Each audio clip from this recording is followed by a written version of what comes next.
उधर देखकर जोर जोर से बुला रही थी, रावी, तुम कहाँ हो? मैं कब से तुम्हें आवाज दे रही हूँ, मगर मेरी आवाज तेरी कान तक पहुंची नहीं रही है। कहीं इस बार भी तुम मुझे बुलाकर बाहर तो नहीं चली गई? आज भी अगर हर बार की तरह मुझे घर बुलाकर कहीं चली गई है तो मैं तुम्हें छोड़ूंगी नहीं। फिर अपने आप कहती है, क्या रावी अपने रूम में होगी? जाकर एक बार देखती हूँ। ऐसा कहते हुए हॉल की सीढ़ी चढ़कर रावी के रूम में जा ही रही थी कि अचानक से बगल के रूम से एक हाथ बाहर आकर उस लड़की को अंदर कमरे में खींच लेता है।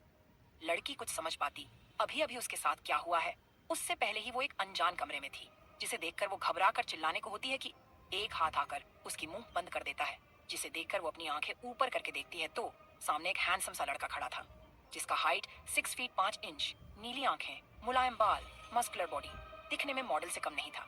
ये कोई और नहीं आरव शेट्टी था, रावी का बड़ा भाई। वो लड़की घबरा कर कहती है, कृपया मुझे छोड़ दीजिए। ये लड़की कोई और नहीं आशी थी, रावी की बेस्ट फ्रेंड और उसकी जान। गोरा रंग, ब्राउन आंखें, लंबे बाल जो कमर से नीचे तक आ रही थी, पतली कमर। एक बार देख ले तो उसकी खूबसूरती में खो जाए।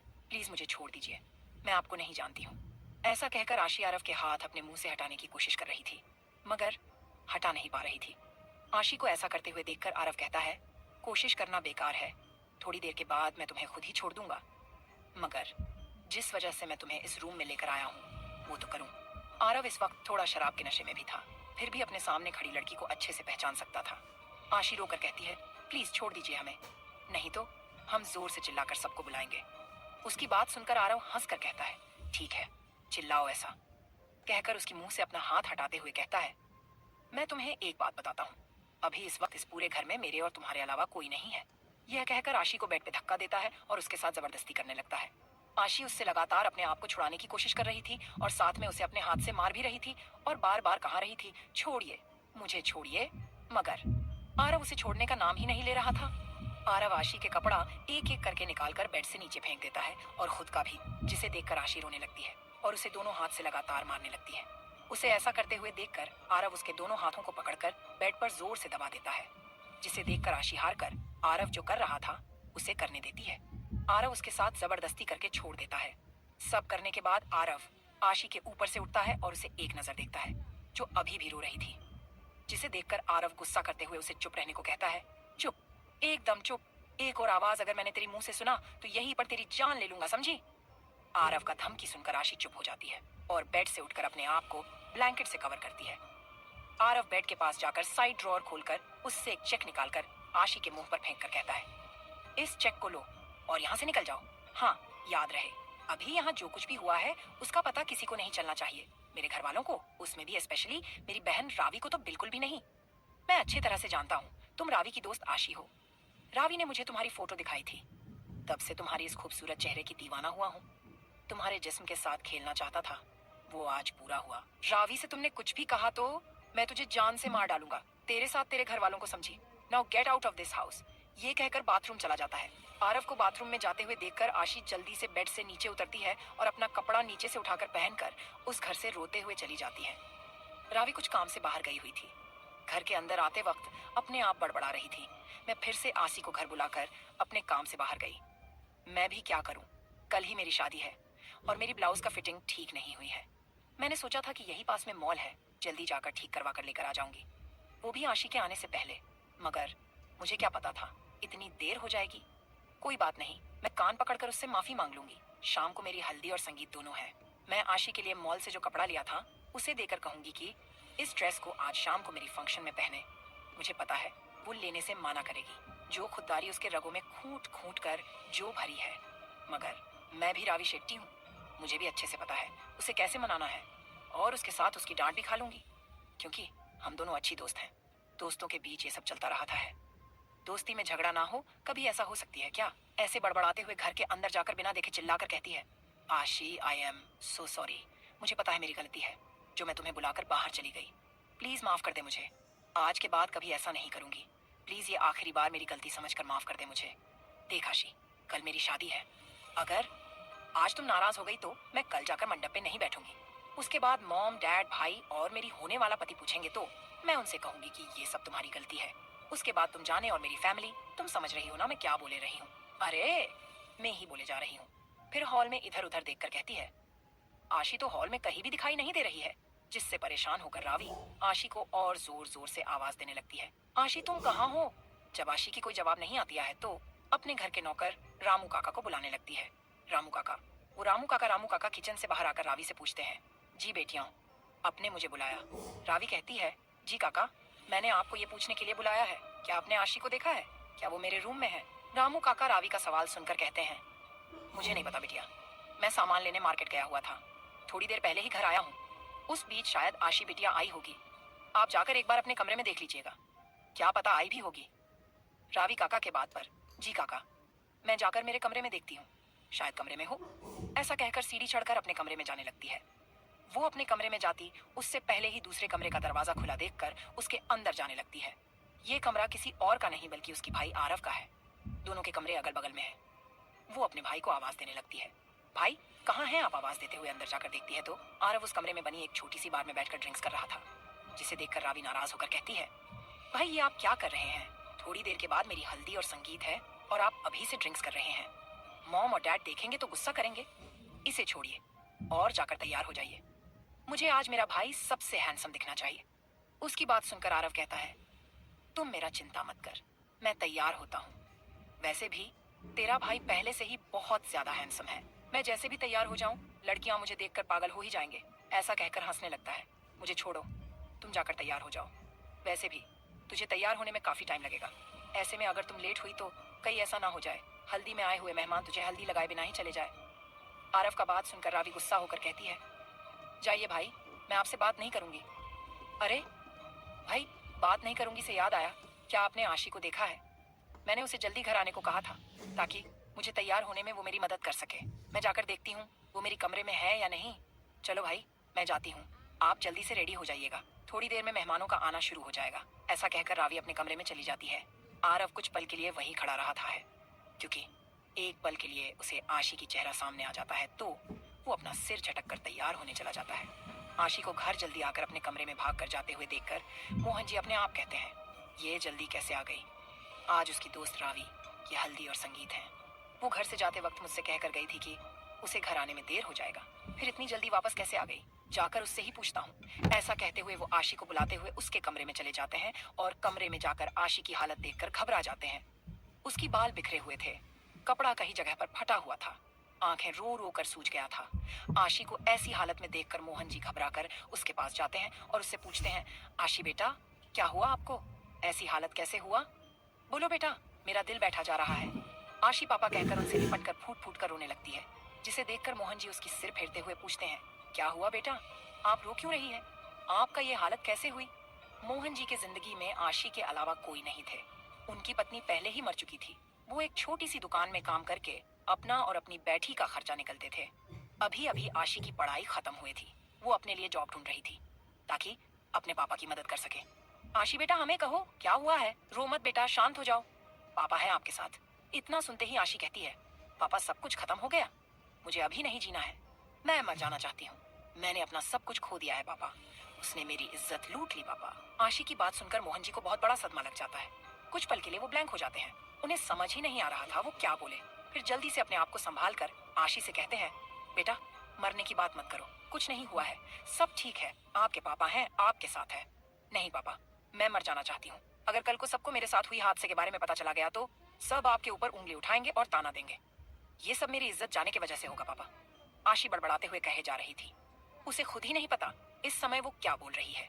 चुप होने का नाम ही नहीं ले रही थी, जिसे देखकर मोहन जी गुस्से से उसकी एक गाल पर थप्पड़ मारकर कहते हैं, अगर तुझे कुछ हुआ तो क्या मैं जिंदा रहूंगा? इस दुनिया में तुम्हारे अलावा मेरा कोई नहीं है, कोई कुछ नहीं कहेगा। हम आज ही सब कुछ छोड़कर यहाँ से कहीं दूर चले जाएंगे जहाँ हमें कोई नहीं पहचानता हो। मगर पापा, मगर कुछ नहीं बेटा, तुम प्रॉमिस करो, तुम अपने आप को कुछ नहीं करोगे। बोलो बेटा, वादा करो अपने पापा से। आशी एक बार अपने पापा को देखती है, फिर उनके हाथ को जो उनसे वादा लेने के लिए आगे किया था। आशी हिचकिचाते हुए अपने हाथ उनके हाथ में रखकर कहती है, प्रॉमिस पापा, मैं अपने आप को कुछ नहीं करूंगी। उसकी बात सुनकर मोहन जी की जान में जान आ जाता है और वो कहते हैं, हम आज रात को ही यहाँ से चले जाएंगे, अभी तुम आराम करो, मैं जाकर जरूरी सामान पैक करता हूँ। शेटी मैंशन। रावी अपने कमरे में जाकर सब जगह ढूंढती है, मगर उसे आशी कहीं नजर नहीं आती है, जिसे देखकर अपने आप कहती है, क्या ये अभी तक घर नहीं आई है? एक बार फोन करके पूछती हूँ, हमेशा मुझे सुनाती है, मैं उसे वेट कराती हूँ करके। आज मेरी बारी है, आशी की बच्ची। ऐसा कहकर फोन करने जा ही रही थी कि उसकी कमरे का डोर नॉक करने का आवाज सुनाई देती है। दरवाजे का आवाज सुनकर फोन को वहीं टेबल पर रखकर कहती है, मैं आशी को फोन बाद में करूंगी। क्या पता अभी दरवाजे के बाहर आशी ही आई हो। रावी जाकर अपने कमरे का दरवाजा खोलकर देखती है तो सामने दो लड़कियां खड़ी थी, जिसे देखकर वो पूछती है, जी कौन? उसकी पूछने पर एक लड़की कहती है, हेलो मैम, हम ब्यूटिशियन हैं, आज के फंक्शन के लिए आपको तैयार करने के लिए आए हैं। रावी उन्हें अंदर आने को कहती है और वो लोग रावी को साइड ड्रेसिंग टेबल पर बिठाकर रेडी करने लगते हैं। रावी तैयार तो हो रही थी, मगर उसकी मन तो आशी को ही याद कर रही थी। वो अपने मन में कहती है, आशी अभी तक नहीं आई है, आज से पहले उसने कभी ऐसा नहीं किया है। आज तो मेरे लिए बहुत खास दिन है, ये उसे अच्छे से पता है, फिर भी अभी तक नहीं आई है। इसका मतलब एक ही है, कुछ तो हुआ है आशी के साथ। कहीं अंकल को कुछ हुआ तो नहीं ना? इतनी याद आते ही कहती है, मैं अभी उसे कॉल करती हूँ और उससे पूछती हूँ। ऐसा सोचते हुए वो अपना फोन ढूंढने लगती है। तब एक ब्यूटिशियन लड़की रावी को अपना सिर इधर उधर हिलाते हुए देखकर उससे कहती है, मैम आप ये क्या कर रहे हैं? ऐसे हिलते रहेंगे तो मेकअप खराब हो जाएगा। मेरी बात सुनिए मैम। रावी उनकी एक नहीं सुनती है। वो अपना फोन निकालकर आशी को कॉल करने लगती है। रिंग जा रही थी मगर आशी कॉल अटेंड नहीं कर रही थी। आशी के घर पर उसकी मोबाइल पे लगातार रिंग बजता देखकर आशी फोन को देखती है। उसमें रावी नाम शो हो रही थी। उसे देखकर आशी अपने मन में कहती है, सॉरी रावी, मैं तेरी कोई भी फंक्शन अटेंड नहीं कर सकती हूँ। मैं नहीं चाहती कि तुम्हारी स्पेशल डे खराब हो जाए। तुम खुश रहो, ऐसा कहकर फूट फूट कर रोने लगती है। रावी जब देखती है आशी फोन नहीं उठा रही तो गुस्से से अपना फोन को बेड पर फेंकती है और जाकर फिर से मिरर के सामने बैठ जाती है। थोड़ी देर में तैयार होकर नीचे आती है और हॉल में आशी को ढूंढने लगती है, मगर आशी उसे कहीं नजर नहीं आती है तो चुपचाप जाकर बैठ जाती है और हल्दी लगाने लगती है। सब रस्म अच्छी तरह से हो रही थी, मगर रावी खुश नहीं थी। उसकी ध्यान हर वक्त डोर पर ही थी, मगर सारी रस्म खत्म होने तक भी आशी की कोई पता नहीं थी। सब मेहमान चले गए थे मगर आशी नहीं आई थी, जिसे देखकर रावी जोर से रोने लगती है। सब घर वाले रावी को रोते हुए देखकर घबरा जाते हैं और उसके पास जाकर पूछते हैं, रावी क्या हुआ? आरव भी आकर पूछता है, क्या हुआ रावी, तुम रो क्यों रही हो?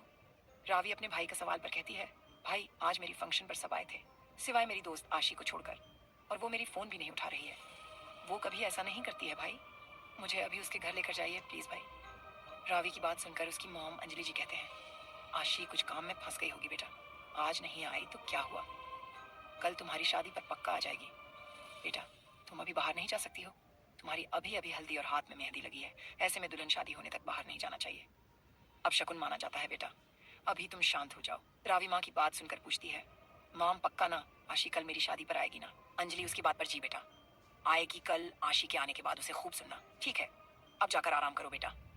अंजलि जी की बात सुनकर रावी शांत होती है और अपने कमरे में चली जाती है। रावी को इस तरह शांत होते देखकर आरव भी टेंशन फ्री होकर कमरे में सोने चला जाता है। बेड पर सोने को होता है कि उसे बेड पर आशी की खुशबू आने लगता है और साथ में उसका वो रोता हुआ चेहरा भी याद आता है, जिससे आरव फ्रस्ट्रेट होकर बेड से उठता है और बार काउंटर में जाकर ड्रिंक्स करने लगता है। रावी सुबह सुबह उठकर आशी को फोन करने लगती है, मगर उसका फोन स्विच ऑफ आ रहा था। रावी गुस्से से फोन बेड पर फेंककर नहाने चली जाती है। थोड़ी देर के बाद नहाकर तैयार होकर नीचे आती है तो सब डाइनिंग टेबल पर बैठकर उसका ही इंतजार कर रहे थे। रावी बिना कुछ बोले डाइनिंग टेबल पर बैठकर चुपचाप नाश्ता करने लगती है। तभी अंजलि जी कहते हैं, रावी जल्दी से नाश्ता करो, उसके बाद मेकअप वाले आ जाएंगे तुम्हें तैयार करने। रावी अंजलि जी की बात सुनकर हाँ में अपना सिर हिलाती है और चुपचाप नाश्ता करने लगती है। अपना नाश्ता खत्म करके चुपचाप कमरे में चली जाती है। कमरे में जाकर फिर से फोन निकालकर आशी को कॉल करने लगती है। इस बार भी आशी का फोन स्विच ऑफ आ रहा था, जिसे देखकर रावी अपने आप कहती है, आशी कहाँ हो यार, अपना फोन स्विच ऑफ करके क्यों रखी है? तुम ठीक तो हो ना यार? मुझे तेरी बहुत चिंता हो रही है, समझ में नहीं आ रहा है मैं क्या करूं। माम ने कहा है मैं शादी से पहले बाहर नहीं जा सकती हूँ, नहीं तो तेरे घर अभी आकर तुझसे झगड़ा करती और पूछती कि तुम कल मेरी मेहंदी पर क्यों नहीं आई। ये सब रावी सोची ही रही थी कि उसके कमरे का दरवाजा खटखटाने का आवाज सुनाई देता है, जिससे रावी अपनी सोच से बाहर आकर जाकर दरवाजा खोलती है तो सामने वही कल के मेकअप वाली लड़कियां खड़े थे, जिसे देखकर रावी उन्हें अंदर आने को कहती है और मिरर के सामने बैठकर उन्हें मेकअप करने को कहती है। थोड़ी देर के बाद रावी पूरी तरह से तैयार हो जाती है। रावी पिंक कलर की लहंगा और उसी कलर की मैचिंग ब्लाउज पहनी हुई थी। मांग में मांग टीका, हाथ में रेड और ग्रीन कलर की चूड़ियां, कमर पर कमरबंद, गले में सोने का हार, कान में बड़ा सा झुमका, माथे की बीच बिंदी, पैर पर पायल, बाल को जुड़ा बनाकर उसे फूलों से सजाया हुआ था। रावी दुल्हन के जोड़े में बहुत सुंदर दिख रही थी। रावी की शादी रवि नाम के लड़के से हो रहा था, जो पुणे में रहने वाला है और पेशे में चाइल्ड स्पेशलिस्ट डॉक्टर है। पुणे में उनका खुद का हॉस्पिटल है, जिसका नाम लाइफ केयर हॉस्पिटल है। रवि के पापा राजेश जी भी बिजनेसमैन है और वो निशान जी के फ्रेंड है। अंजलि जी रावी के कमरे में जाकर देखते हैं तो रावी दुल्हन की जोड़े में खड़ी थी, जिसे देखकर अंजलि जी की आंखों में आंसू आ जाता है। अंजलि जी को अपने कमरे में देखकर रावी उनके पास जाकर देखती है तो उसकी माँ की आंखों में आंसू था, जिसे देखकर रावी पूछती है, क्या हुआ माँ, आप रो क्यों रही हैं? अंजलि जी रावी का सवाल सुनकर कहते हैं, कुछ नहीं बेटा, बस यही सोचकर आंखों में आंसू आ गया कि मेरी बेटी कितनी जल्दी बड़ी हो गई। आज के बाद तुम किसी और के घर का रौनक बनने वाली हो। कल तक यहाँ सबको परेशान करने वाली लड़की आज एक नई जिंदगी में कदम रखने वाली है। मैं बस यही चाहती हूँ कि तुम अपने पति के साथ खुश रहो। ये सब छोड़ो, जल्दी नीचे चलते हैं। सब वरमाला के लिए तेरा इंतजार कर रहे हैं। तभी रावी अपनी माँ से पूछती है, माँ आशी आई है क्या? क्या वो नीचे है? रावी का सवाल सुनकर अंजलि जी थोड़ी देर के लिए चुप हो जाते हैं, फिर बात को घुमाते हुए कहते हैं, बातें तो बाद में कर लेना, अभी नीचे चलो, सब नीचे तेरा ही इंतजार कर रहे हैं। ऐसा कहकर उसका कंधा पकड़कर रूम से बाहर लेकर चले जाते हैं। रावी अपने माँ के साथ सीढ़ी से उतरकर नीचे आ रही थी। सब मेहमानों का नजर रावी पर था, मगर रावी की आंखें उस वक्त भी हॉल में आशी को ही ढूंढ रही थी। रावी पूरे हॉल में अपनी नजर इधर उधर घुमाकर आशी को ही देख रही थी, मगर उसे पूरे हॉल में आशी कहीं भी नजर नहीं आती है, जिसे देखकर रावी उदास हो जाती है और चुपचाप जाकर मंडप में बैठकर पंडित के कहे अनुसार सारे विधि विधान करने लगती है। मगर उसके मन में आशी ही चल रही थी। थोड़ी देर के बाद सारे रीति रिवाजों के साथ रावी की शादी रवि के साथ हो जाती है। शादी के आखिरी विधि तक आशी को शादी में ना देखकर रावी के आंखों में आंसू आ जाती है। आशी के घर पर आशी और उसके पापा कल रात को ही किसी को बिना बताए मुंबई छोड़कर चले गए थे। ये बात रावी और आशी के घर के आसपास के लोगों को नहीं मालूम। किसी को नहीं मालूम है कि वो लोग कहाँ गए और ऐसे सब कुछ छोड़कर क्यों चले गए, सिवाय उन दोनों को। 3 साल बाद पुणे में रावी रवि को आवाज देते हुए कहती है, आप सुन रहे हैं मेरी बात? रवि किसी पेशेंट का फाइल देखने में बिजी था। रावी के बुलाने पर वो सिर ऊपर उठाकर देखता है तो रावी उसे ही गुस्से से घूर कर देख रही थी। ये देखकर वो फाइल को साइड में रखकर रावी को अपनी ओर खींचता है, जिससे रावी सीधा जाकर रवि के गोद में गिर जाती है। रवि को उसे खींचते हुए देखकर रावी गुस्से से उससे पूछती है, ये आप क्या कर रहे हैं? रवि रावी के सवाल का जवाब देते हुए कहता है, मैं क्या कर रहा हूँ? मैं तो अपनी बीवी की बात सुन रहा हूँ। तुम कुछ बोल रही थी ना? रावी हाँ में सिर हिलाते हुए कहती है, मैं शॉपिंग करने मार्केट जा रही हूँ। मेरे आने तक आप घर पर ही है ना? क्योंकि मेरे आने तक आप वीर का ख्याल रखिएगा, मैं जल्दी वापस आ जाऊंगी। रवि उसकी बात पर सिर झुकाकर कहता है, जी मेरी मोहतरमा आपकी हुक्म सर आंखों पर, मगर आपको मुझे रिश्वत देना होगा। ये कहकर रावी के होंठ पर किस करने लगता है। थोड़ी देर किस करने के बाद रवि रावी को छोड़ देता है। रावी उसे बाय बोलकर अपने बैग लेकर घर से कार में बैठकर मार्केट चली जाती है।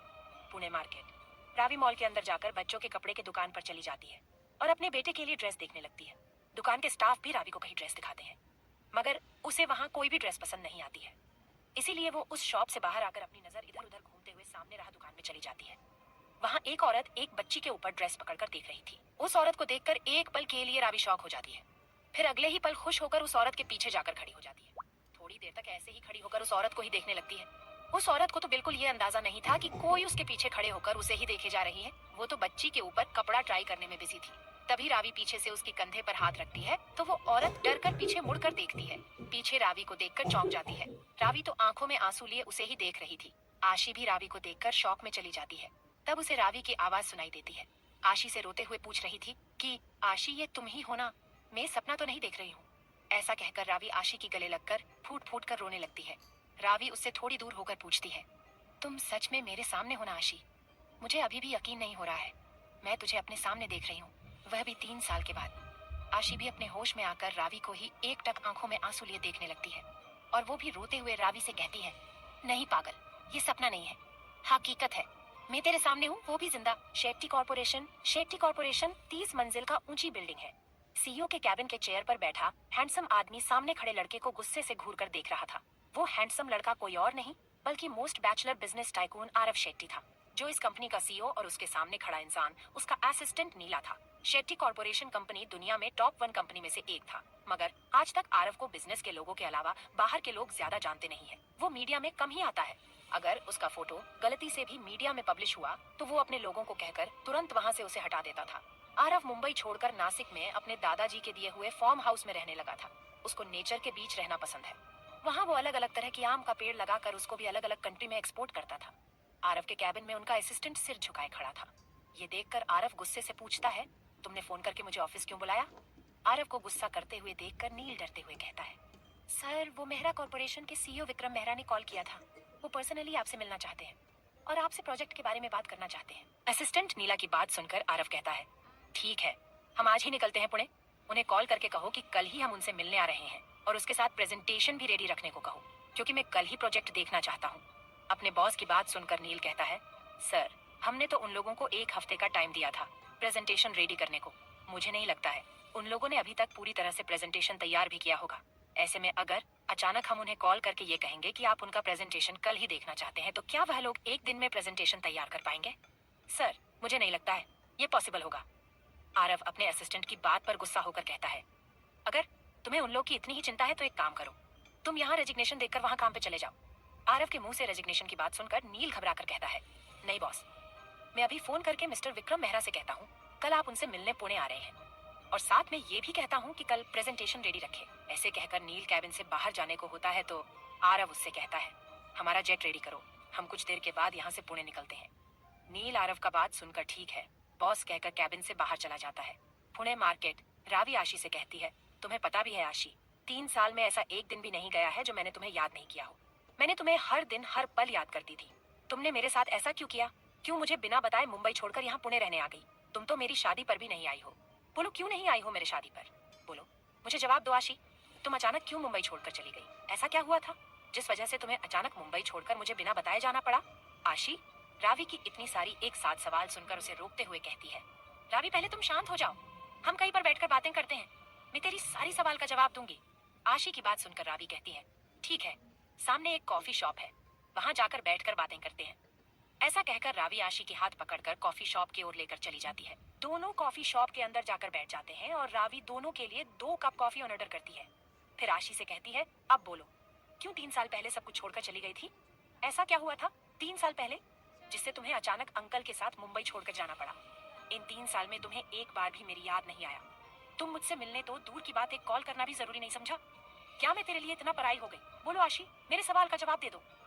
तुम मुझे सच कहोगी? और एक नजर आशी के गोद में रहा बच्ची को देखकर पूछती है, ये प्यारी सी बच्ची किसका है जो तेरे गोद में है? मैं ही जानती हूँ इन 3 साल में मैंने तुम्हें कितना याद किया है। तुमने तो मेरी शादी तक अटेंड नहीं किया है, मुझे बिना बताए चली गई। तुम मेरी जान थी आशी, मैंने कभी नहीं सोचा था कि इस तरह तुमसे मिलूंगी, वो भी 3 साल के बाद। आशी रावी की सारी बात सुनकर कहती है, आई एम सॉरी रावी, मैं मजबूर थी। रावी उसके मुंह से मजबूर थी सुनकर पूछती है, कैसी मजबूरी? अगर तुम मजबूर थी तो मुझे बताती, हम दोनों मिलकर उसे ठीक करते, मगर तुम मुझसे कहने के बजाय मुझसे दूर जाना बेहतर समझी। सही कहा ना मैंने?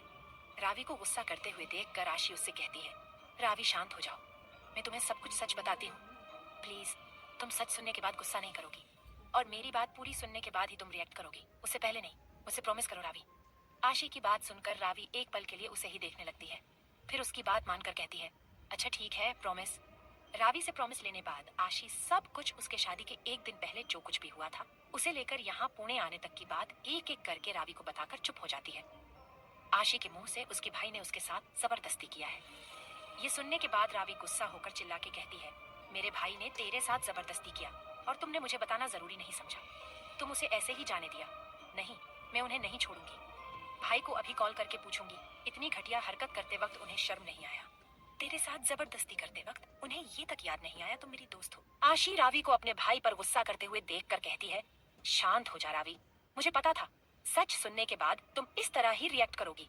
मैं नहीं चाहती थी कि मेरी वजह से तुम भाई बहन के बीच मन मुटाव हो जाए। आशी को ऐसे कहते हुए सुनकर रावी चिल्लाकर कहती है, इसलिए तुमने सब कुछ सहन करके बिना बताए यहाँ आ गई, वो भी मेरे खातिर। मेरे भाई को उसके करतूतों के लिए सजा देने के बजाय तुमने उन्हें माफ करके यहाँ चली आई। आशी उसकी बात सुनकर कहती है, रावी ऐसी बात नहीं है, उस वक्त मुझे जो ठीक लगा मैंने वही किया।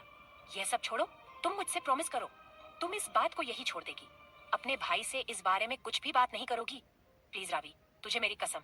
आशी की मुंह से कसम सुनकर रावी चुप हो जाती है। रावी कहती है, ठीक है, तुमने कसम दिया तो मैं इस बारे में भाई से कुछ भी बात नहीं करूंगी। फिर आशी की गोद में रही छोटी सी बच्ची को देखकर पूछती है, ये बच्ची किसकी है? आशी कहती है, ये मेरी बेटी वंशी है। रावी फिर से गुस्सा करके पूछती है, तुमने शादी भी कर लिया और वो भी मुझे बुलाए, तेरा हस्बैंड करते क्या है?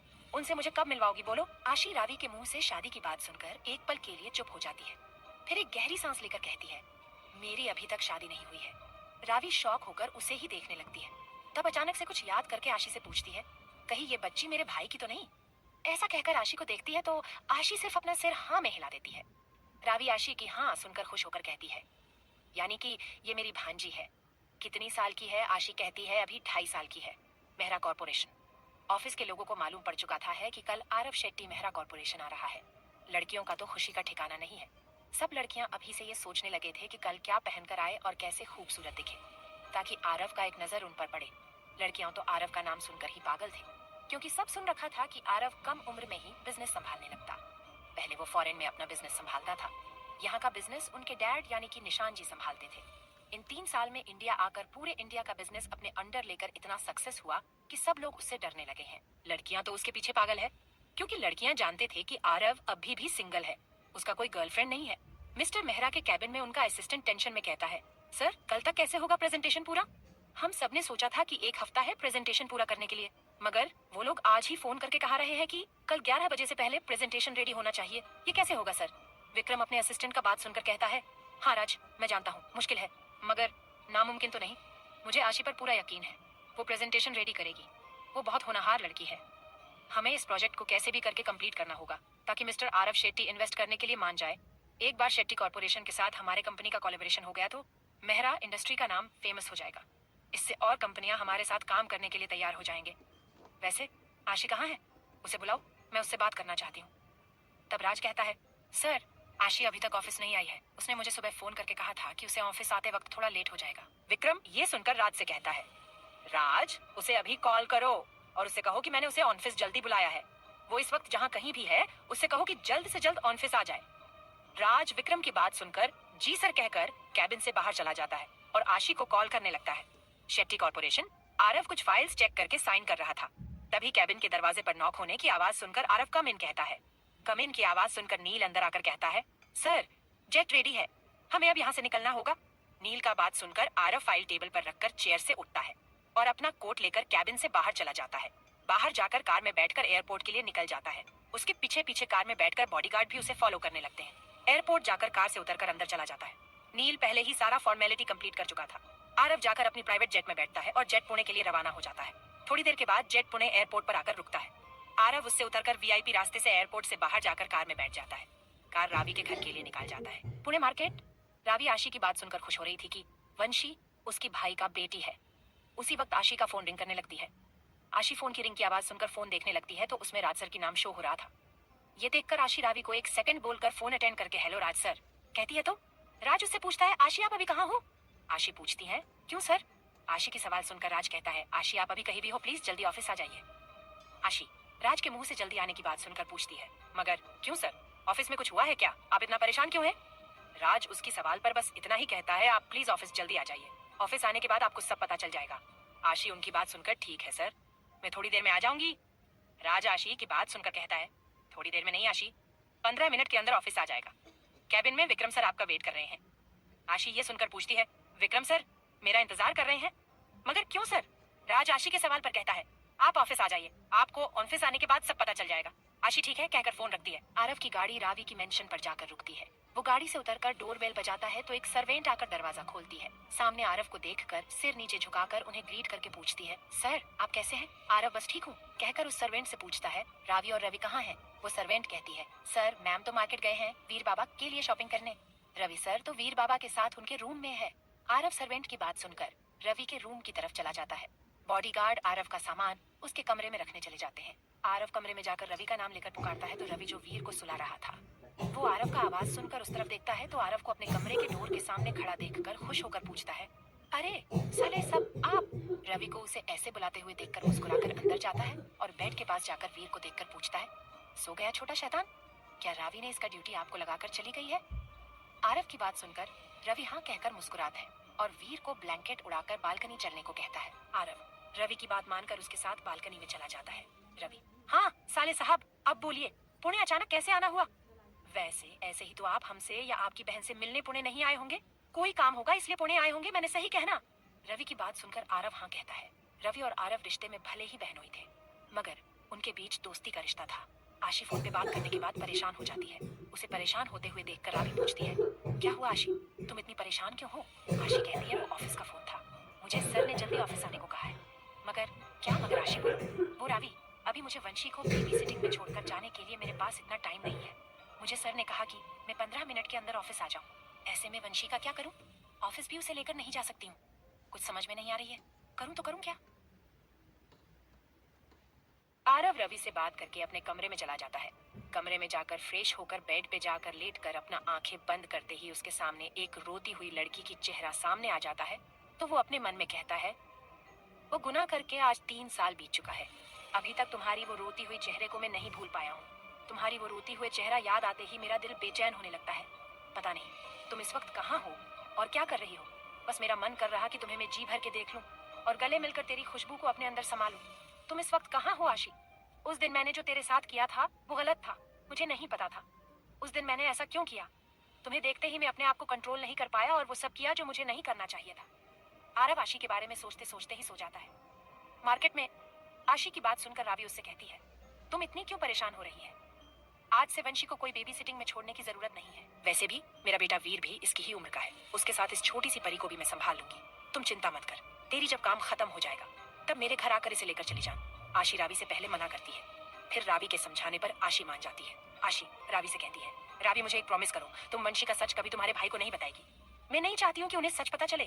प्लीज रावी प्रॉमिस करो मुझे। आशी की बात सुनकर रावी कहती है, अच्छा ठीक है, मैं कभी नहीं कहूंगी, प्रॉमिस।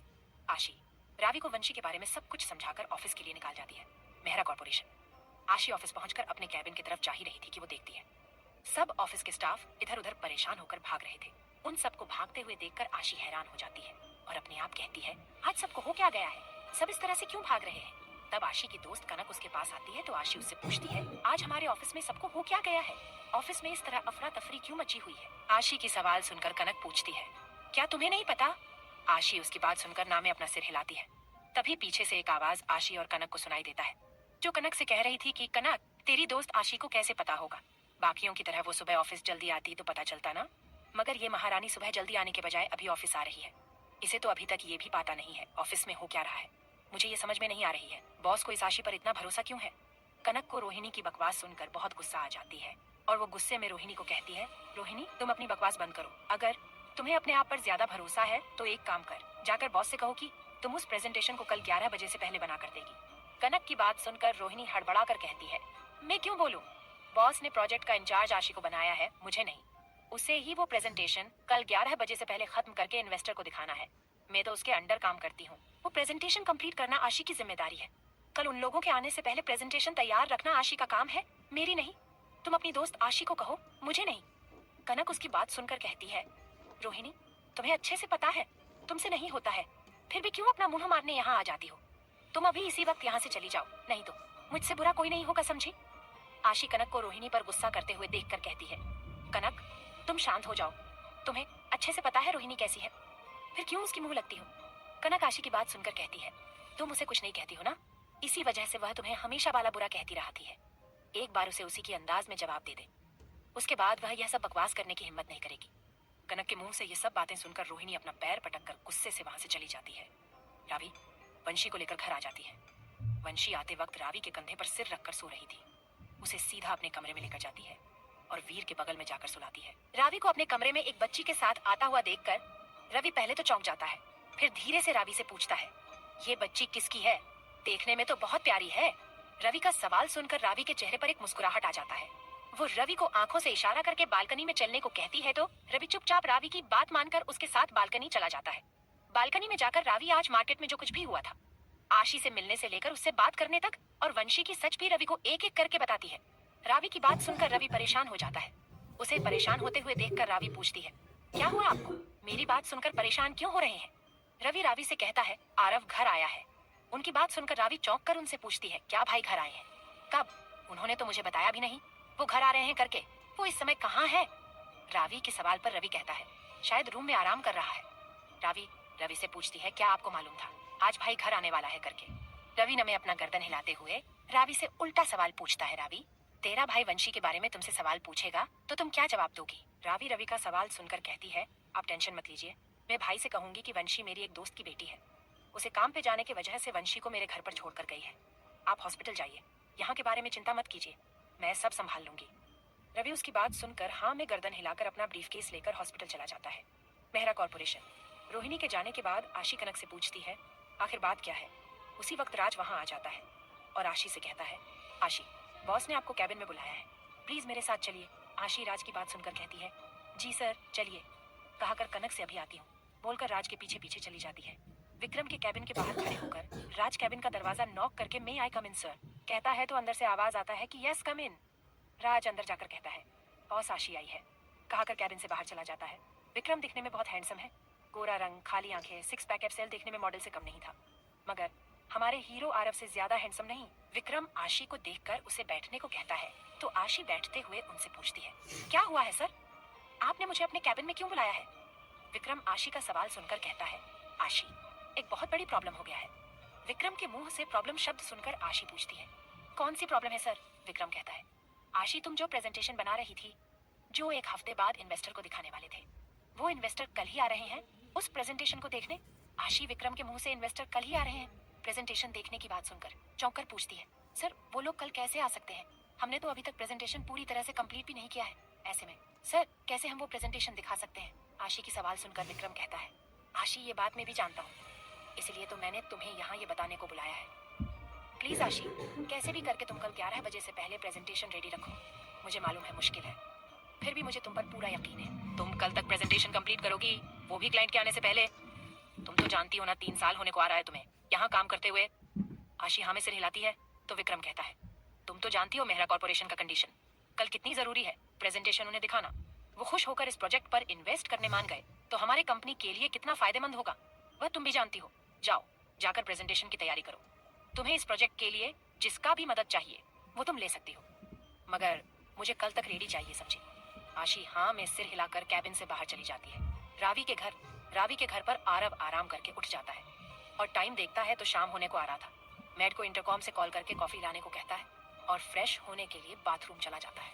थोड़ी देर के बाद बाथरूम से बाहर आता है और सोफे पर बैठकर अपना लैपटॉप निकलकर काम करने लगता है। उस वक्त आरव का रूम नॉक होने की आवाज सुनाई देता है तो वो जाकर दरवाजा खोलकर देखता है। दरवाजे के बाहर मेड कॉफी लेकर खड़ी थी। मेड से कॉफी लेकर फिर से सोफे पर जाकर बैठकर अपना काम करने लगता है। तब उसे असिस्टेंट नील का कॉल आता है तो वो उससे बात करने लग जाता है। बात करते करते रूम में इधर से उधर टहलने लगता है। टहलते टहलते एक जगह पर जाकर खड़ा हुआ ही था कि अचानक से कोई पीछे से आकर उसका पैर पकड़ता है।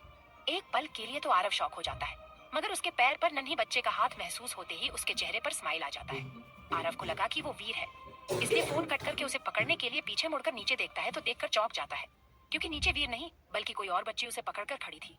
ये बच्ची कोई और नहीं वंशी थी। वंशी अपनी बड़ी बड़ी आंखों को टिमटिमाते हुए आरव को ही देख रही थी और अपनी हाथ ऊपर कर रही थी ताकि आरव उसे गोद में ले ले। पहले तो आरव को समझ नहीं आया कि क्या करे, फिर वो झुककर वंशी को गोद में लेता है। आरव गौर से उस बच्ची को देखने लगता है। वंशी दिखने में बहुत खूबसूरत थी।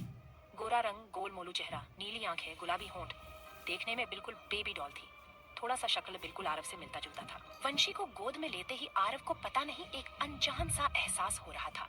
उसका हाथ अपने आप उस बच्ची के गाल को सहलाने लगता है। सहलाते सहलाते वो बच्ची के गाल पर अचानक से किस करता है। एक पल के लिए तो आरव भी अपने हरकत को देखकर खुद चौंक जाता है। जब वंशी को देखता है तो उसकी चेहरे पर एक प्यार सा स्माइल था, जिसे देखकर आरव के चेहरे पर भी अनजाने में स्माइल आ जाता है। आरव वंशी से प्यार से पूछता है, क्या हुआ बच्चा, क्या आप यहाँ खो गए? आपकी मम्मा किधर है? क्या आप अपनी मम्मा को ढूंढ रही हो? आरव के मुंह से मम्मा सुनकर वंशी भी मम्मा मम्मा कहकर इधर उधर देखकर रोने लगती है। वंशी को रोता हुए देखकर आरव को बिल्कुल अच्छा नहीं लग रहा था।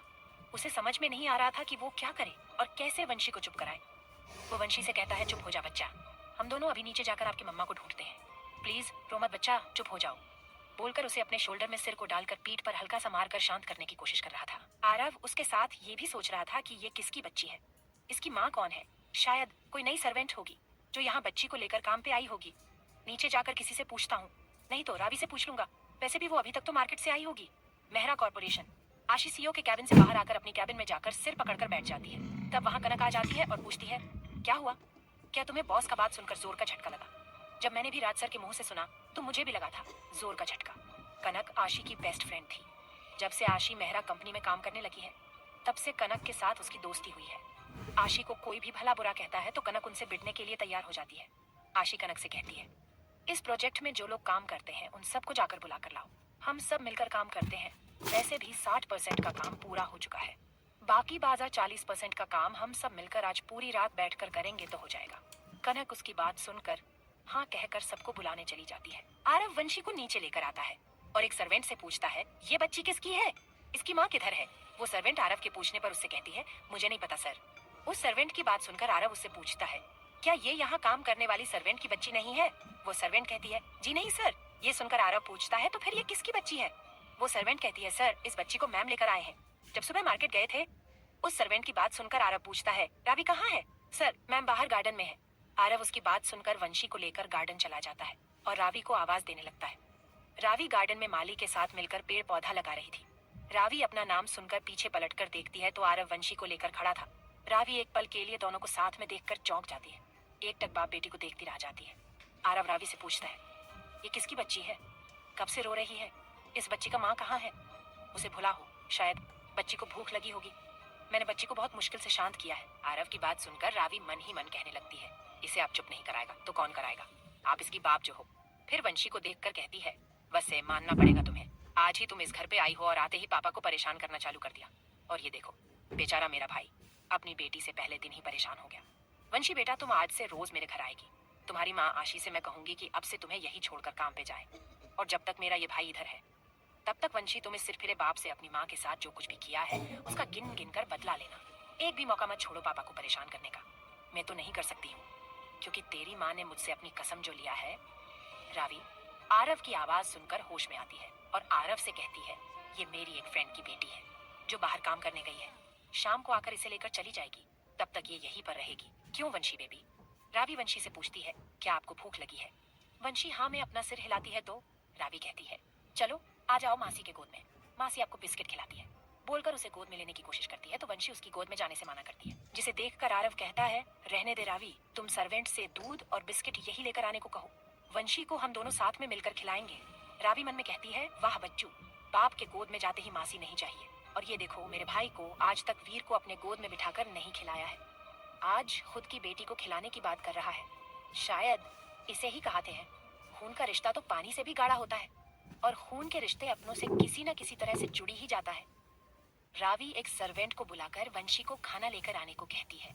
उसी वक्त एक सर्वेंट वीर को अपनी गोद में लेकर आती है।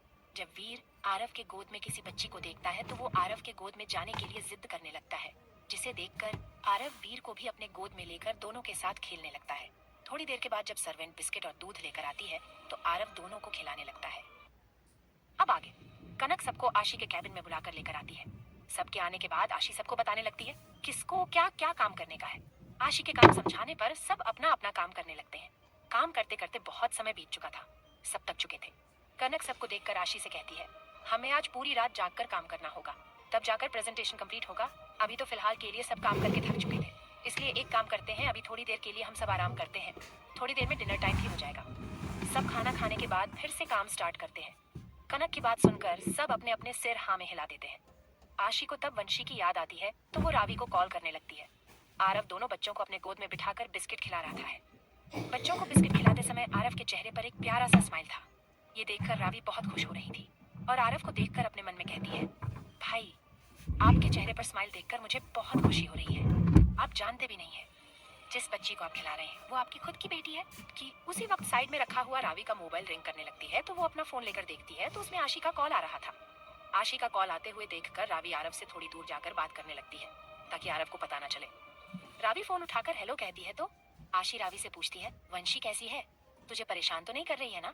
रावी जब आशी को वंशी का फिक्र करते हुए देखकर कहती है, तुम वंशी की चिंता मत कर, वो यहाँ मजे से रहा रही है। तुम बताओ ऑफिस में सब ठीक है ना? रावी के पूछने पर आशी कहती है, नहीं यार, यहाँ कुछ भी ठीक नहीं है, यहाँ बहुत बड़ी प्रॉब्लम हो चुकी है। जिसे सुनकर रावी पूछती है, क्या हुआ, तुम तो ठीक हो ना? रावी की सवाल सुनकर आशी कहती है, हाँ रावी मैं ठीक हूँ। आशी के मुंह से वो ठीक है सुनकर रावी उससे फिर से सवाल करती है, तो हुआ क्या? रावी का सवाल पर आशी कहती है, रावी जो क्लाइंट एक हफ्ते बाद आने वाले थे वो कल ही आ रहे हैं प्रेजेंटेशन देखने के लिए, इसलिए मुझे आज पूरी रात ऑफिस में ही सबके साथ रुकना पड़ रहा है ताकि सबके साथ मिलकर काम कंप्लीट कर सके। पता नहीं कब तक काम कंप्लीट होगा। आज के लिए क्या तुम वंशी को संभाल सकती हो? रावी मैं जानती हूँ मैं तुम्हें परेशान कर रही हूँ, आई एम सॉरी। यह सुनकर रावी उसे डांटते हुए कहती है, मुझे क्या परेशानी होगी? मुझे कोई परेशानी नहीं होगी, उल्टा मुझे तो खुशी होगी कि वंशी आज रात को मेरे साथ रहने वाली है। ये सुनकर आशी रावी से कहती है, वैसे वंशी रात को चुपचाप सोती है, मगर कभी कभी भूख लगने पर उठकर रोने लगती है, तब उसे बिस्किट देगी तो उसे खाकर वो सो जाएगी और कोई प्रॉब्लम नहीं है। मैं कोशिश करूंगी कि जल्दी से काम खत्म करके वहाँ आकर वंशी को ले लूँ। रावी आशी की बात सुनकर कहती है, कोई बात नहीं, तुम आराम से अपना काम करो, मैं वंशी को संभाल लूंगी। लेट हुआ तो यहाँ मत आओ ऑफिस में ही रहो या तुम्हारी किसी पहचान के साथ उसके घर चली जाना। रात को अकेले आने की कोई जरूरत नहीं है। आशी रावी की बात सुनकर ठीक है कहकर उसे थैंक्स बोलकर फोन रखती है। आरव को तो समझ में ही आ रहा था वंशी के साथ उसे इतना लगाव क्यों हो रहा है। वो तो उसे अभी कुछ टाइम पहले ही मिला था, वो भी वंशी उसके कमरे में गलती से आ गई थी। आरव वंशी को ही एकटक देख रहा था। जब खेलते हुए उसके चेहरे पर आई हुए प्यारी सी स्माइल देखकर आरव को एक अलग ही खुशी मिल रहा था। रावी आरव के पास आकर पूछती है, क्या हुआ भाई? रावी के सवाल पर आरव कहता है, कुछ नहीं रावी, बस बच्चों को खेलते हुए देखकर एक अजीब सा खुशी महसूस हो रहा है। आयरलैंड। एक आयरलैंड के अंधेरे कोने में जहाँ सिर्फ हल्की रोशनी थी, वो हल्की रोशनी एक खूबसूरत लड़की की तस्वीर पर पड़ रहा था। उसी कमरे में चेयर पर बैठा आदमी जिसका उम्र 60 साल था, वो सामने दीवार पर टंगी हुई तस्वीर को देखकर कहते हैं, क्यों तुमने ऐसा किया? एक बार भी तुमने इस बूढ़े बाप के बारे में क्यों नहीं सोचा? मैं तुम्हारे बिना कैसे जीऊंगा? मेरे मरने के बाद तुम मेरे पूरी प्रॉपर्टी की इकलौती मालकिन थी।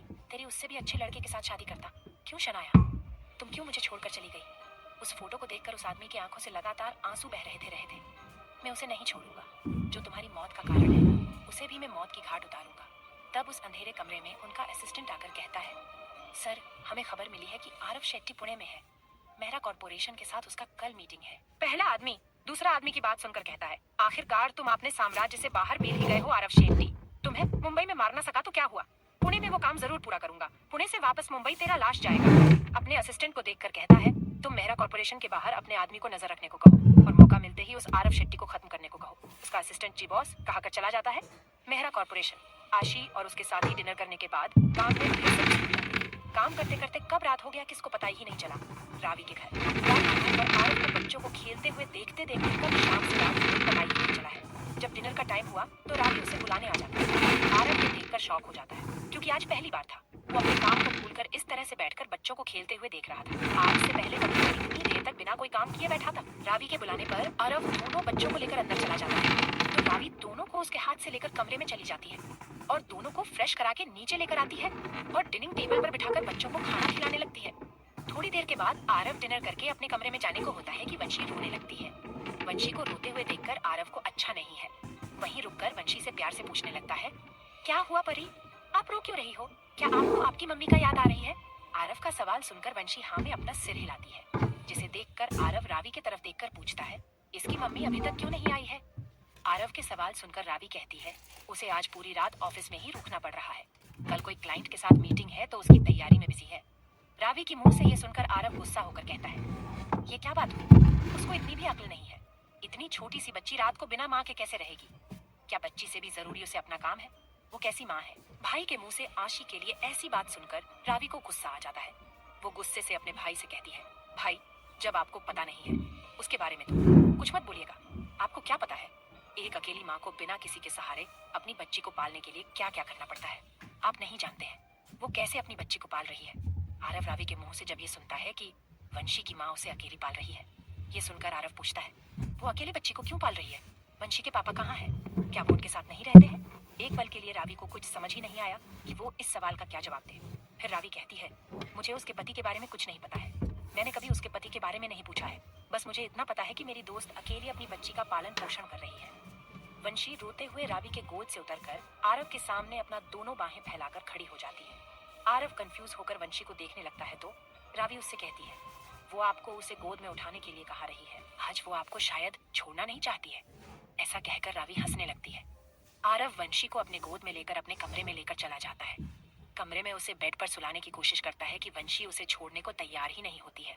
वो फिर से रोने लगती है तो आरव खुद बेड पर सोकर उसे अपने पेट के ऊपर सुलाकर पीठ थपथपाने लगता है ताकि वो सो जाए। वंशी को सुलाते वो भी कब नींद में चला गया उसे पता ही नहीं चला। वीर को सुलाकर जब रावी वंशी को देखने के लिए आरव के कमरे में आती है तो वो देखती है दोनों आराम से एक दूसरे को पकड़कर सो रहे थे। आरव वंशी के पीठ के ऊपर अपना दोनों हाथ रखा हुआ था और वंशी अपने दोनों हाथ आरव के गले डाली हुई थी। दोनों को देखकर रावी कहती है, शायद अनजाने में ही दोनों एक दूसरे के दिल से जुड़ चुके हैं। वो उन दोनों को देखकर मुस्कुरा रही थी। तब पीछे से दो हाथ उसकी कमर को पकड़कर अपनी तरफ खींचता है। एक पल के लिए तो रावी चौंक जाती है। फिर जब उसे एहसास होता है कि ये किसका हाथ है तो वो रवि से पूछती है, रवि आप कब आए? रवि कहता है, जब तुम अपने आप मुस्कुरा रही थी। मुझे भी बताओ इस स्माइल का राज क्या है? रवि का सवाल सुनकर रावी कहती है, ऐसी कोई बात नहीं है। फिर हाथ दिखाकर बेड पे सो रहे दो लोगों को देखने को कहती है। रावी की नजर बेड पर सोए हुई आरव और वंशी पर जाती है तो रवि भी उसकी नजर का पीछे करते हुए आरव और वंशी को देखने लगता है। रवि दोनों को साथ में बेड पर सोते हुए देखकर रावी से पूछता है, वंशी आरव के साथ क्या कर रही है? क्या आशी अभी तक वंशी को लेने नहीं आई है? आरव कब से बच्चों के साथ इतना घुल मिल गया कि उसे अपने पेट में लिटा कर सोने लगा। रवि के सवाल का जवाब देते हुए रावी कहती है, आशी को आज देर रात तक ऑफिस में ही रुकना पड़ रहा है, इसलिए वह आज वंशी को लेने नहीं आ रही है। रही बात आरव और वंशी की क्लोज होने की, शायद आप भूल गए हैं मैंने आपसे क्या कहा था। रवि रावी को कंफ्यूजन में देखता है तो रावी उनसे कहती है, दोनों का खून का रिश्ता है। आरव भले ही ये बात नहीं जानता हो वंशी उसकी सगी बेटी है, मगर अनजाने में ही पहले दिन ही एक दूसरे से जुड़ने लगे हैं। वंशी जब से आरव के गोद में गई है तब से भाई को छोड़ने को तैयारी ही नहीं है। भाई भी वंशी की हर जिद को मान रहे थे। रवि ये सब सुनकर रावी कहता है, रावी तुमने ही कहा था, आशी ने तुमसे कहा था कि वंशी का सच आरव को पता चलना नहीं चाहिए। रवि की बात सुनकर रावी हाँ में अपना सिर हिलाती है तो रवि कहता है, अगर ऐसा है तो क्या तुमने कभी सोचा है वंशी और आरव का नजदीकियां बढ़ गया तो आगे जाकर कितनी बड़ी प्रॉब्लम का सामना करना पड़ेगा। रावी रवि की बात सुनकर कहती है, मुझे नहीं पता रवि, आगे जाकर सच पता चल गया तो क्या प्रॉब्लम होगा। मैं बस यही चाहती हूँ कि वंशी को अनजाने में सही एक पिता का प्यार मिल रहा है। आगे का पता नहीं मुझे, वैसे भी ऐसा कुछ नहीं होगा। भाई को सच कभी पता नहीं चलेगा। अगर बाय मिस्टेक भाई को कभी सच पता चला भी गया तो क्या हुआ, उन्होंने जो गलती की है उसका खामियाजा तो उन्हें भुगतना ही होगा। रावी की बात सुनकर रवि हाँ में अपना सिर हिला देता है। रावी रवि से कहती है, चलिए चलकर सो जाते हैं। दोनों अपने कमरे में जाते हैं तो रवि रावी को अपने पास खींचकर उसे किस करने लगता है और एक दूसरे से प्यार करने लगते हैं। आशी अपना काम में इतना खोई थी कि उसे वक्त का पता ही नहीं चला। जब वो घड़ी में टाइम देखती है तो सुबह का 6 बज रहा था। वो सिर उठाकर सबको देखती है तो सबके सब काम करते करते वहीं पर ही सो चुके थे। आशी अपने चेयर से उठकर सबको उठाकर घर जाकर फ्रेश होकर आने को कहती है तो सब उसकी बात मानकर हाँ कहकर वहाँ से अपने अपने घर चले जाते हैं। आशी भी ऑफिस से निकलकर रावी के घर आकर डोर बेल बजाती है तो एक सर्वेंट आकर दरवाजा खोलकर उससे पूछता है कि जी आप कौन और आपको किससे मिलना है। आशी उस सर्वेंट की सवाल सुनकर कहती है, मैं वंशी की माँ हूँ, क्या आप रावी को बुलाएंगे प्लीज। सर्वेंट आशी की बात सुनकर उसे अंदर आने को कहकर रावी को बुलाने उसके कमरे में चली जाती है। थोड़ी देर के बाद जब रावी नीचे आती है तो आशी रावी को देखकर कहती है, सॉरी रावी, तुझे इस वक्त उठाने के लिए मैं वंशी को लेने आई हूँ, क्या तुम उसे लेकर आएगी ताकि मैं उसे घर लेकर चल सकूं। रावी आशी की बात सुनकर हाँ में अपना सिर हिलाकर आरव के कमरे में चली जाती है और वंशी को अपने गोद में उठाकर जाने को होती है तो उसी वक्त आरव भी उठ जाता है क्योंकि आरव को जल्दी उठने का आदत है। आरव रावी से पूछता है, तुम वंशी को लेकर कहाँ जा रही हो। रावी उनका सवाल सुनकर कहती है, नीचे उसकी माँ आई है उसे लेने के लिए, बाहर हॉल में बैठी है। आरव हाँ कहकर बेड से उठता है और वार्डरोब से अपना जॉगिंग ड्रेस निकालकर बाथरूम में लेकर चला जाता है। रावी जल्दी से नीचे आती है और वंशी को आशी के हाथ में दे देती है। रावी को डर था कि कहीं आरव नीचे ना आ जाए। वो आशी से कहती है, तुम अभी घर जाकर आराम करो और हाँ, वंशी को हर रोज यही छोड़कर ऑफिस जाना, मैं उसे संभाल लूंगी, किसी बेबी सिटिंग में छोड़ने की जरूरत नहीं है, समझी। आशी रावी की बात सुनकर कहती है, नहीं रावी, तुम्हें बेवजह तकलीफ होगी। रावी उसकी बात सुनकर कहती है, मुझे कोई तकलीफ नहीं होगी और मैं तुमसे पूछ नहीं रही हूँ, बता रही हूँ। अब जाओ तुम बाद में आना, मुझे अभी सोने का है, मेरी नींद मुझे बहुत प्यारी है, चल अब बाय। आशी उसकी बात सुनकर मुस्कुराती है और वंशी को लेकर घर के लिए निकल जाती है। आशी दरवाजे से बाहर जा ही रही थी कि आरव सीढ़ी से उतरकर नीचे आ रहा था। उस वक्त अचानक से उसका नजर दरवाजे पर चला जाता है। जब आशी दरवाजे से बाहर जा रही थी उस वक्त उसकी एक झलक आरव देख लेता है। उसकी एक झलक देखकर अपने आप कहता है, क्या वो वही थी। नहीं, ऐसे कैसे हो सकता है, वो यहाँ कैसे हो सकती है। ऐसा होता तो रावी उसके बारे में मुझसे जिक्र जरूर करती। शायद मेरा बहम होगा, वो कोई और होगी, शायद मुझे ही गलतफहमी हुआ है। आरव अपने सिर झटक कर जॉगिंग करने गार्डन के पीछे चला जाता है। थोड़ी देर जॉगिंग करने के बाद वापस अपने कमरे में जाकर फ्रेश होकर नीचे आ जाता है तो वह देखता है कि उसका असिस्टेंट नील था। उसे देखकर आरव पूछता है, तुम नील जी सर, वो मुझे बताना था कि अभी 9 बजे आपका ऑफिस में मीटिंग है तो हमें शेट्टी कॉर्पोरेशन चलना चाहिए। आरव हाँ कहकर नाश्ता करने लगता है और नाश्ता करके ऑफिस के लिए निकल जाता है। आशी घर आकर फ्रेश होकर सुबह का नाश्ता बनाकर अपने पापा को और वंशी को खिलाती है। आशी के पापा 1 साल पहले पैरालाइज हुए थे, इस वजह से वो चल फिर नहीं सकते थे। उन्हें सुबह का नाश्ता आशी देखकर चली जाती है और दोपहर का खाना बगल के एक लड़के को पापा को खिलाने को कहकर ऑफिस चली जाती है। रात का खाना भी वो घर जल्दी आती है तो वो देती है, नहीं तो उसी लड़के को कॉल करके खाना देने को कहती है। आरव शेट्टी कॉर्पोरेशन चला जाता है। पुणे में भी उसका एक ब्रांच है, वहां जाकर कुछ फाइल चेक करता है और मीटिंग अटेंड करने लगता है। ऑफिस में सब एम्प्लॉयज आरव को देखकर डर रहे थे क्योंकि आरव को काम में लापरवाही बिल्कुल पसंद नहीं है। कोई भी गलती करे तो वो डायरेक्ट उन्हें जॉब से फायर करता है। सब लड़कियां आरव का हैंडसम चेहरे को देखकर उनसे नजरें नहीं हटा रहे थे। आरव को मीटिंग अटेंड करके 1.5 घंटे हो चुका था। तब नील आकर कहता है, सर 11 बजे आपको मेहरा कॉर्पोरेशन में मीटिंग अटेंड करना है। आरव ठीक है कहकर सबको अपना अपना काम समझाकर अपने कैबिन में चला जाता है और कैबिन में जाकर कुछ फाइल्स चेक करके उसमें सिग्नेचर करने लगता है। जरूरी फाइल पर सिग्नेचर करके कैबिन से बाहर चला जाता है। वहाँ उसका पर्सनल लिफ्ट पकड़कर ग्राउंड फ्लोर जाकर ऑफिस के बाहर खड़ा कार में बैठकर अपने बॉडीगार्ड्स के साथ मेहरा कॉर्पोरेशन चला जाता है। मेहरा कॉर्पोरेशन में सब लड़कियां सज धज कर आरव का ही बेसब्री से इंतजार कर रहे थे ताकि एक झलक आरव उन्हें देखकर उन्हें अपना गर्लफ्रेंड बनाए। रोहिणी भी आज पहले से ज्यादा मेकअप करके आई हुई थी, जिसे देखकर कनक रोहिणी से कहती है, आज तुम इतनी मेकअप करके आई हो कि गलती से भी मिस्टर शेट्टी सर के सामने मत जाना, क्योंकि तुम्हें देखकर मिस्टर शेट्टी सर प्रेजेंटेशन देखे बिना ही इस ऑफिस से भाग जाएंगे। क्योंकि तुम आज कोई चुड़ैल से कम नहीं दिख रही हो।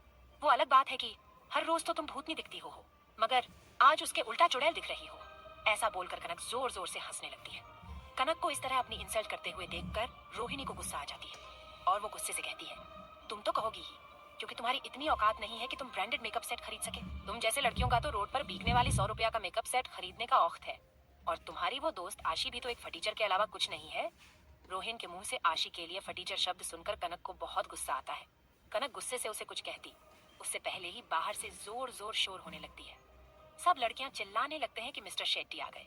एक लड़की आरव को देखकर कहती है, मिस्टर शेट्टी कितना हैंडसम है यार, काश मैं उनकी गर्लफ्रेंड होती। दूसरी लड़की आरव देखकर कहती है, हाँ यार, बांदा कितना हैंडसम है यार, काश वो मेरे बॉयफ्रेंड होते तो कितना अच्छा होता। अगर बॉयफ्रेंड नहीं हुए तो भी ठीक है, बस मैं यही चाहती हूँ कि आज एक बार वो मुझे देख लिया तो मेरा पूरा दिन बन जाएगा। मैं उससे भी बहुत खुश हो जाऊंगी। ये सोचकर कि मिस्टर शेट्टी का नजर कुछ सेकंड के लिए सही मुझ पर तो पड़ी। उसकी बात सुनकर पहली लड़की कहती है, हाँ यार, तुमने सही कहा है। अब आगे आशी तैयार होकर अपनी बेटी के साथ रावी की घर चली जाती है। वंशी को रावी के घर छोड़कर ऑफिस के लिए निकाल जाती है मेहरा कॉर्पोरेशन। आरव मेहरा कॉर्पोरेशन के मीटिंग हॉल में आकर बैठ जाता है और मीटिंग स्टार्ट करने को कहता है।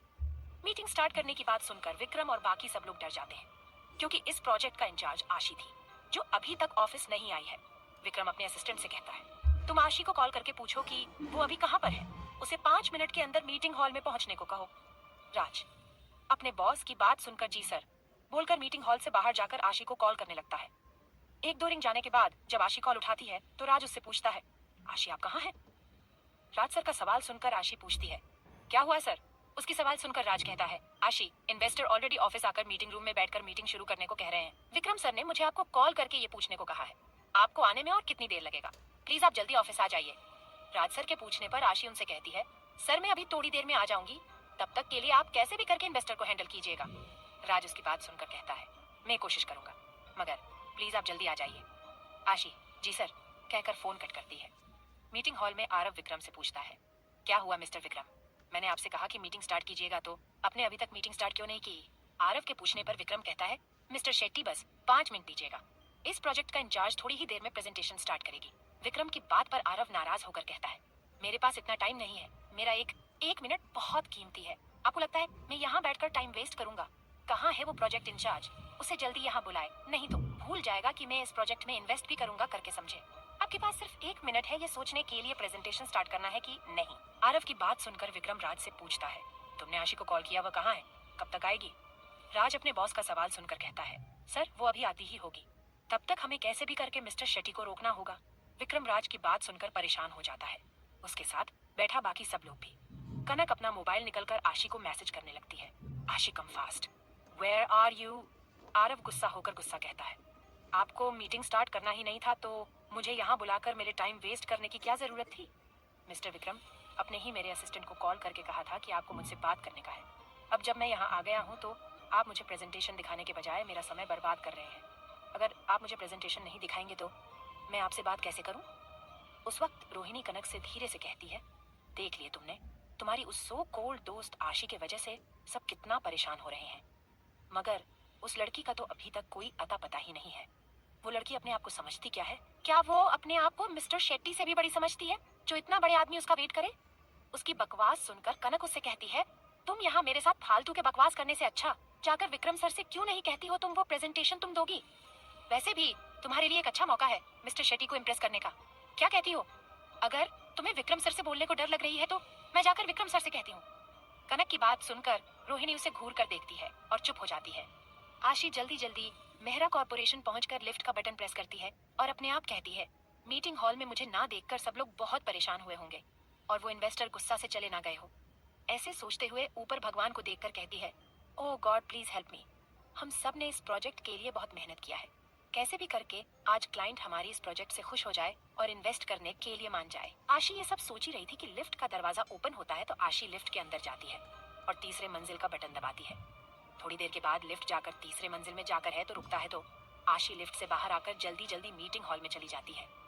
मीटिंग हॉल में आरव गुस्से से विक्रम को देखकर कहता है, अगर आपके ऑफिस में इतना ही इरिस्पॉन्सिबल एम्प्लॉइज है तो मुझे ऐसे कंपनी के लोगों के साथ कोई काम नहीं करना है। ऐसा कहकर उठने को होता है कि मीटिंग हॉल का दरवाजा ओपन होता है और वहां से आशी अंदर आ जाती है। सब आशी को मीटिंग रूम में देखकर खुश हो जाते हैं। विक्रम एक राहत की सांस लेते हुए मन में कहता है, थैंक गॉड फाइनली तुम आ गई आशी। मैं तो यह सोचकर डर गया था कि ये प्रोजेक्ट हमारे हाथ से ना निकल जाए। आशी बिना इधर उधर देखे डायरेक्ट प्रोजेक्टर के पास जाती है तो कनक चेयर से उठकर उसके पास चली जाती है। ये देखकर आशी उसे अपने पर्स से पेन ड्राइव निकाल कर देती है। कनक आशी से वो पेन ड्राइव लेकर प्रोजेक्टर पर लगाकर ऑन करती है। प्रोजेक्टर ऑन होते ही उस मीटिंग रूम का सारे लाइट बंद करते हैं, जिससे आशी आरव को देख नहीं पाती है। आशी पहले तो सबसे सॉरी कहती है और प्रोजेक्ट को एक्सप्लेन करने लगती है। वही हॉल के दूसरी साइड में बैठा आरव जब आशी को देखता है तो पहले शॉक हो जाता है और उसके आंखों में एक अलग ही इमोशंस दिखाई देने लगता है।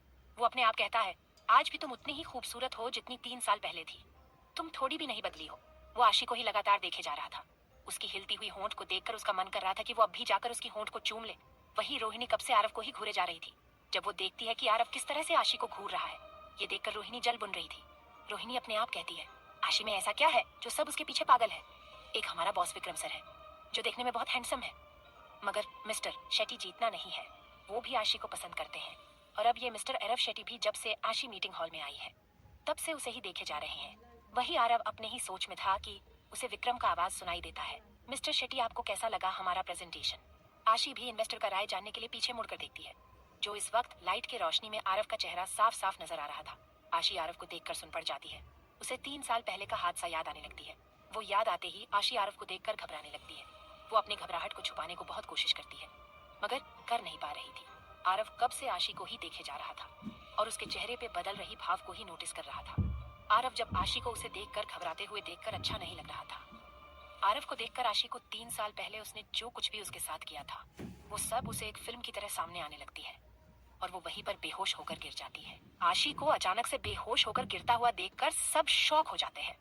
सब उसके पास जाकर उसे उठाने की कोशिश करते हैं। कनक तो आशी को ऐसे बेहोश होते हुआ देखकर रोने लगती है और जोर जोर से चिल्लाकर आशी को बुलाने लगती है, आशी उठ जा, तुझे हुआ क्या है?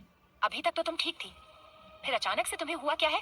आशी प्लीज उठ जा यार, बोलकर रोने लगती है। आरव अपने चेयर से उठता है और सबको साइड करके आशी को अपने गोद में उठाकर विक्रम से कहता है, मैं इसे हॉस्पिटल लेकर जा रहा हूँ। फिर नील से कहता है, नील तुम ड्राइवर को कॉल करके कहो कि कार एंट्रेंस पर लेकर आए। आरव की बात सुनकर नील जी बॉस कहकर ड्राइवर को कॉल करके बात करने लगता है। बात करने के बाद फोन रखता है और आरव से कहता है कि बॉस मैंने ड्राइवर को कहा है कार एंट्रेंस में लाने को। नील की बात सुनकर आरव को कहता है और आशी को गोद में लेकर चला जाता है। आरव को आशी को अपने गोद में उठाकर ले जाते हुए देखकर सब मीटिंग रूम में शॉक होकर एक दूसरे को देखने लगते हैं, क्योंकि थोड़ी देर पहले यही आरव शेट्टी मीटिंग स्टार्ट ना करने पर गुस्सा कर रहा था। अभी इस ऑफिस में एक स्टॉप को अपने गोद में उठाकर हॉस्पिटल लेकर जा रहा है।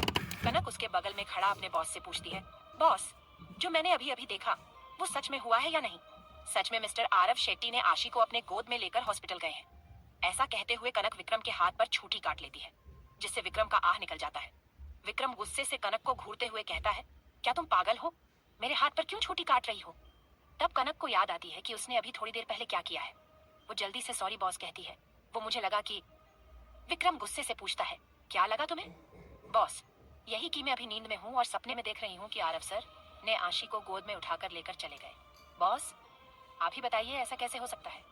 जो दुनिया का सबसे बड़ा बिजनेसमैन एक मामूली सी एम्प्लॉय को, वो भी उसके ऑफिस में काम भी नहीं करती है, उसे आज ही यहाँ मिले हैं। वो उसे अपने गोद में उठाकर लेकर गए। सीरियसली? विक्रम उसकी बात सुनकर कहता है, अच्छा अगर ऐसी बात है तो क्या तुम मुझे भी हर रोज सपने में देखती हो? कनक विक्रम की बात सुनकर हड़बड़ा जाती है और बात पलट कर कहती है, बॉस हमें भी आरव सर के पीछे जाना चाहिए ताकि हम ये पता चल सके कि आशी को अचानक से हुआ क्या है। कनक की बात सुनकर विक्रम को भी आशी की याद आती है, तो वो कनक से हाँ कहकर उसे अपने साथ हॉस्पिटल चलने को कहता है और बाकी सबको अपने अपने काम करने को कहकर कनक के साथ हॉस्पिटल के लिए निकला जाता है। जब ये सब रोहिणी देखती है तो वो गुस्से से जलने लगती है और कहती है, ये आशी और कनक दोनों एक भी मौका नहीं छोड़ते हैं बॉस को सिड्यूस करने का। दोनों एक नंबर की चालबाज लड़कियां हैं। मुझे कुछ करना होगा, नहीं तो विक्रम को मैं खो दूंगी।